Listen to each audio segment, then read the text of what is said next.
আপনারা জানেন এই সরকারি হসপিটালগুলোতে স্বাস্থ্য সেবা গ্রহণের জন্য যে সকল রোগী হসপিটালে আসেন তারা দালাল চক্রের দ্বারা বিভিন্নভাবে হয়রানির শিকার হন এবং এই হয়রানি দালালদের দৌরাত্ম্য এবং রোগীদের হয়রানির বিরুদ্ধে মাননীয় স্বাস্থ্যমন্ত্রী মহোদয় স্বাস্থ্য মন্ত্রণালয় জিরো টলারেন্স ঘোষণা করেছেন। দালাল বিরোধী দালাল নির্মূলে জিরো টলারেন্স নীতি ঘোষণা করেছেন। গত 4 মার্চ স্বাস্থ্য মন্ত্রণালয় এক বিজ্ঞপ্তিতে 7 দফা কর্মসূচি ঘোষণা করেছেন। দালালদের দৌরাত্ম্য এবং দালাল নির্মূলে 7 দফা কর্মসূচি ঘোষণা করেছেন, যার মধ্যে অন্যতম দফা রয়েছে মোবাইল কোর্টের মাধ্যমে আইনের প্রয়োগ, দালালদের নির্মূলে দালালদের বিরুদ্ধে আইনগত অভিযান পরিচালনা করা, ফৌজদারি অপরাধে তাদের বিরুদ্ধে ব্যবস্থা নেওয়া।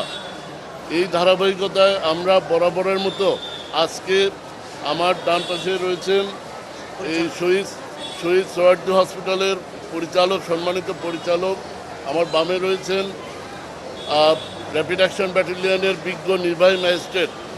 আমরা এই এবং র্যাব সমন্বিতভাবে 3টি হসপিটালে আমরা আজকে অভিযান পরিচালনা করি।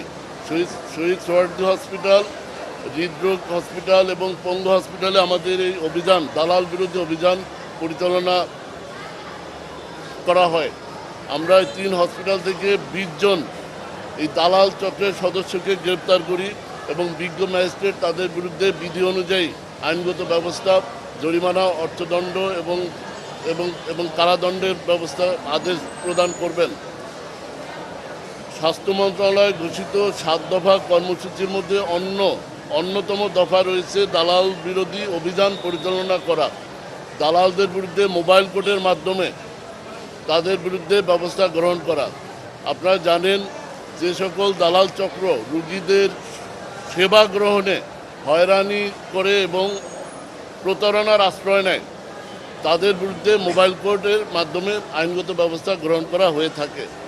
এছাড়াও যদি কোনো দালাল চক্র কোনো রোগীকে এক হসপিটাল থেকে অন্য হসপিটালে স্থানান্তর করে নিয়ে যায়, যদি অসাধু বা অবৈধভাবে কোনো ক্লিনিকে অপচিকিৎসার মাধ্যমে যদি তার অঙ্গহানি বা বিদেশে পাচার, চিকিৎসার নামে বিদেশে পাচার করে, তাহলে ওই দালাল চক্রের বিরুদ্ধে মানব পাচার আইনে মামলা এবং ফৌজদারি ব্যবস্থা গ্রহণ করার বিধান রয়েছে। এছাড়াও আমরা বিভিন্ন সরকারি হসপিটালে যে সকল দালাল চক্র রোগীদের হয়রানি করে বা রোগীদের সাথে প্রতারণা করে, এমন দালালদের বিরুদ্ধে আমরা গোয়েন্দা নজরদারির মাধ্যমে তাদের তালিকা তৈরি করছি, যেন তাদের বিরুদ্ধে আইনগত ব্যবস্থা নেওয়া যায়।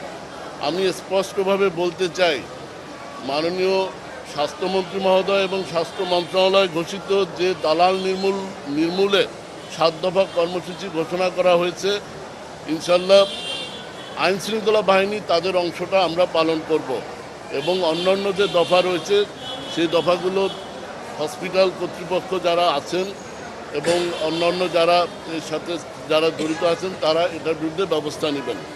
যদি কোনো হসপিটালের কর্মচারী, ওয়ার্ড বয় বা অন্য কোনো যারা যদি জড়িত থাকেন সে বিষয়ে আমাদের সম্মানিত পরিচালক মহোদয় কথা বলবেন।